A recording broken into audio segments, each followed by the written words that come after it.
Selamat sore Pak, perkenalkan nama saya Maria Helgandao. Saya dari kelas M1 semester 4. Di sini saya akan menjelaskan buku tentang Art as Experience dengan penulis John Dewey. Buku Art as Experience karya John Dewey membahas seni bukan sebagai sesuatu yang terpisah dari kehidupan sehari-hari, melainkan sebagai bagian dari pengalaman manusia yang utuh. Pengalaman estetis terjadi ketika seseorang mengalami suatu peristiwa secara utuh, penuh sadar, dan bermakna, sehingga menghasilkan kesatuan antara pikiran, emosi, dan tindakan. Dewey menolak pandangan bahwa seni hanya milik museum, galeri, atau kalangan elit. Ia berpendapat bahwa unsur artistik juga dapat ditemukan dalam aktivitas sehari-hari seperti bekerja, berbicara, mendengarkan musik, atau berinteraksi dengan alam. Yang pertama, inti pandangan seni sebagai pengalaman hidup.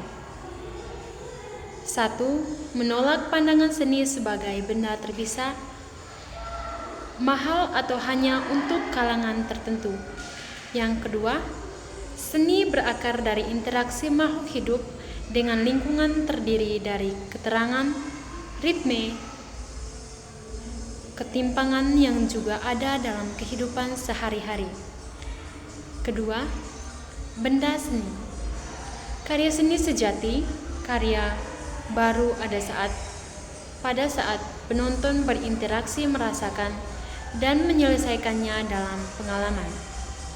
Yang ketiga, tujuan seni menyatakan energi hidup menjadi pengalaman yang utuh, bermakna, dan bisa dibagikan bersama. Yang kedua, buku tentang On the Musically Beautiful dengan penulis Edward Hanslick. Buku On the Musically Beautiful karya Edward Hanslick membahas filsafat estetik musik dengan menekankan bahwa keindahan musik terletak pada bentuk musikal itu sendiri, bukan pada emosi yang ditimbulkannya. Hanslick menolak pandangan umum pada zamannya yang menganggap musik terutama berfungsi untuk mengekspresikan perasaan seperti sedih, bahagia, dan marah. Inti pandangan dari buku ini yang pertama, formalisme musik. Kecantikan musik bukan terletak pada ungkapan emosi, cerita, atau makna luar, melainkan pada bentuk bunyi yang bergerak secara teratur. Yang kedua, isi musik. Bentuk nada yang terstruktur secara indah dan berkembang dalam waktu. Yang ketiga, musik bisa menimbulkan kesan, gerak, atau pesona, tapi juga tidak menyanding atau menyampaikan emosi tertentu seperti cinta, marah, sedih. Itu muncul dari pendengar, bukan dari musik itu sendiri. Yang keempat, nilai musik bersifat objektif dan mandiri, tidak butuh di luar susunan nadanya. Hanslick berpendapat bahwa isi musik adalah bentuk-bentuk yang bergerak dalam bunyi, tonally moving forms.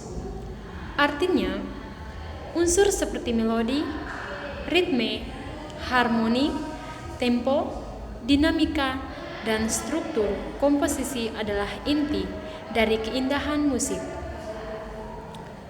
Hanslick juga membedakan antara apresiasi estetis dan reaksi emosional pribadi.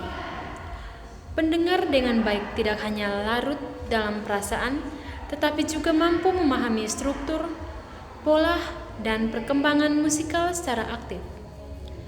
Mendengarkan musik, menurutnya adalah proses intelektual sekaligus sensasi. Sekian penjelasan dari saya, selamat sore dan terima kasih.